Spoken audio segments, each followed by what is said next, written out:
it's Tawney. If you hear any noises, I have a couple windows open here at my apartment, just to kind of let the air in, let the breeze come in. It's a pretty cool day here. It's only supposed to get up to like mid-70s, which kind of stinks. I miss summer, but I've had the windows open for a couple days now to try and just like get a breeze going, just kind of get the stale air going out, not use the air conditioning for a couple days. So I guess you kind of need the cool weather if you're going to have the windows open and the AC turned off. But it is like early to mid-September. It's hard to believe that already. The first couple days have definitely flown by, and I feel like it's been a while since I filmed an anti-haul. So I thought that now was like a good time to throw one out there because I've seen some things that I have opinions on, and I kind of want to share them with you all and then see if you have the same opinions as well. So definitely comment down below your thoughts on the items we're going to talk about, so that way I know what you guys are thinking and if you guys are going to be picking up any of these items. Okay, first up, we have the exclusive Eyes to Kill Eccentrico eyeshadow palette from Fenty Beauty. Now, this is clearly not geared toward me or people like me, because I was very confused when I saw this initially. I first saw this picture and like some of the ways it was used on the models and thought it was like a blush or a highlighter or like a combination of the two, and I was like, wow, super pretty. I was like, man, this is really pretty. And then I realized it's an eyeshadow palette, and all of these shadows that you see, all the colors in there are meant to be individual colors. When you're going in with a brush, how are you supposed to not get multiple colors? How are you not supposed to mix the colors? I understand if that's the point, like how I was thinking it was going to be a blush or a highlighter. You swirl your brush and you get whatever color, all of them equal out. But I don't understand how you can make this an eyeshadow palette or how this would be like effective, because I feel like there's no pans, so everything just mixes together and there's no like, it's too unique to be called an eyeshadow palette, I guess. Like, I'm not quite getting it, and maybe it's like cool or like funky enough for your taste, but like for me, I'm just so confused that I can't see it as an eyeshadow palette. Like, maybe if somebody could pull this off as like a blush or a highlighter, this would be great. But honestly, like as a eyeshadow palette, I'm just left like, I don't understand. And it says, oh, it's $117. Okay, as if this already wasn't like feasible enough, you're gonna charge over $100 for this mismatched flower thing. Sorry, this is a hard pass, like hard pass. Clearly this is not for me, clearly, because I'm not getting any of this, not in the slightest. Next up is the Spring 2022 collection from Too Faced. It's just been like sneak peek preview. I kind of wanted to just throw this in there just because I had a couple thoughts. There's a new eyeshadow palette, a new Better Than Sex mascara, and then a new waterproof version. I have to say I really like the packaging of the mascara. I'm not a big fan of the Better Than Sex mascara. I've used it like once in a mini and just never really, like, I had ones that were better from the drugstore that I just didn't feel like this was necessary for me to buy, like especially a larger size. But if this is your thing and you like collecting them or you want cute packaging for your mascara, I would say go for it. I would say to put your money, you know, into something like this and take advantage of the cute packaging while you can. Not that the like pink or blue packaging initially is not pretty, but like these butterflies are kind of cute. And I like the packaging of the palette, but to me, the shades in the palette look really boring. The blue kind of just like sticks out and doesn't really feel like it fits. And then some of the like orangish browns just look kind of like, ugh.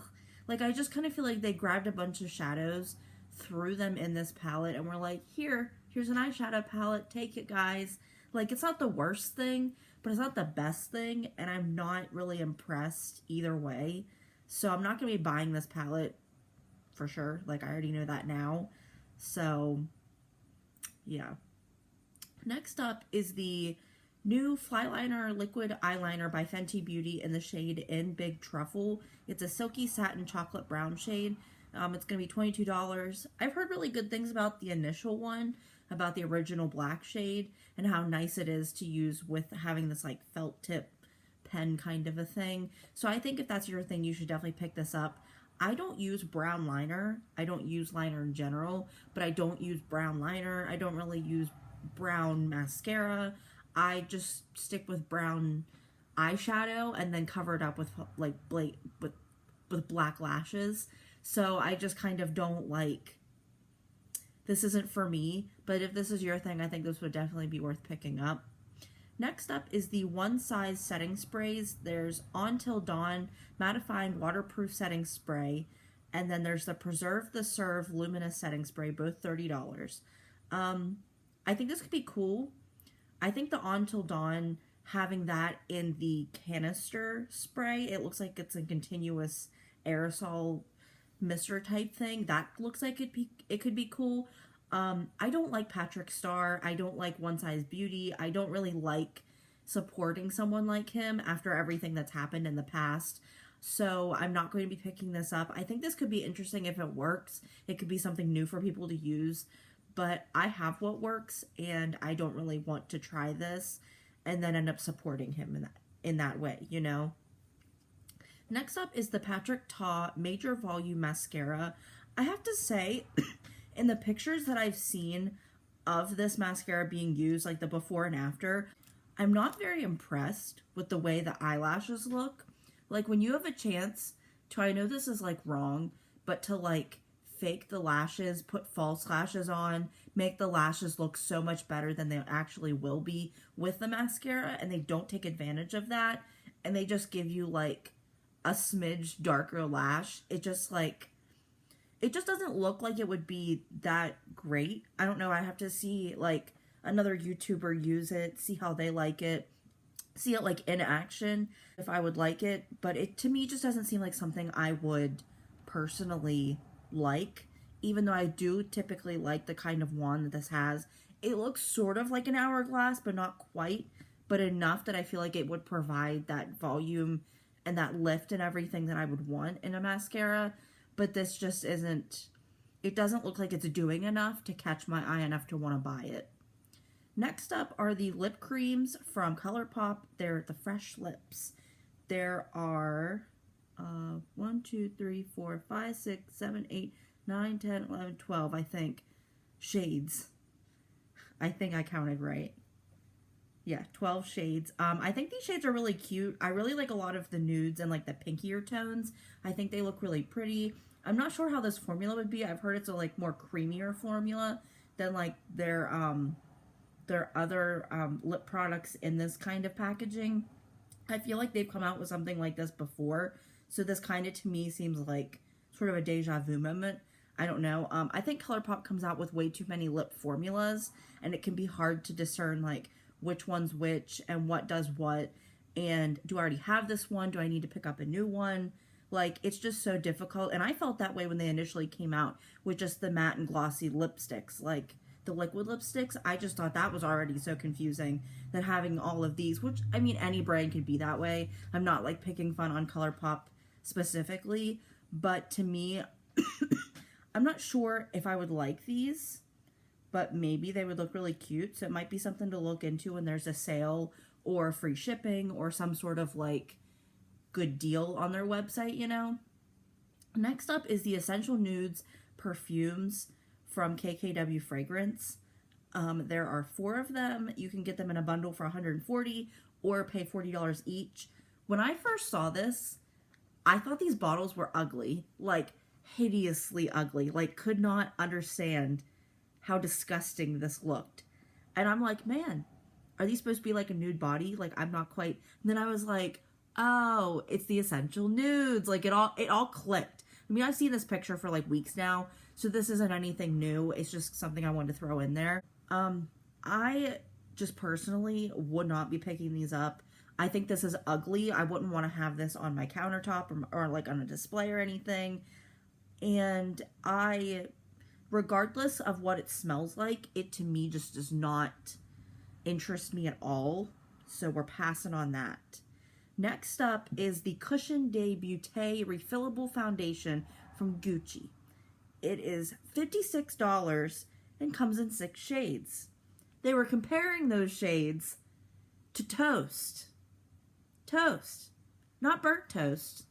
Toast that's on like dial number 1, where the toast barely gets crunchy, where you can barely tell that there's any kind of a shade difference in your toast.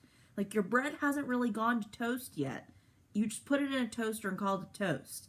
This is their shade range.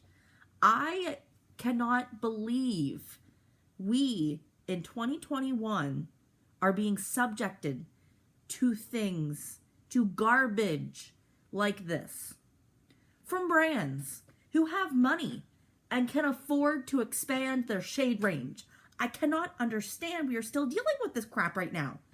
I'm sorry. 6 shades when the deepest 2 shades look barely able to fit medium skin tones and they all look kind of the same. I'm sorry. This is unacceptable. We can't stand for this. This is honestly like, there needs to be a bigger uproar with brands like Gucci, brands that are expensive, that have the money, that can go into, researching and developing bigger shade ranges or expanding upon their shade ranges already. Like, you don't have to come up with new products. Just extend those products to fit other people who can't use your products already. Like, it's not that hard. I don't understand. I literally cannot understand why people can't do this yet. I can't get it. It enrages me.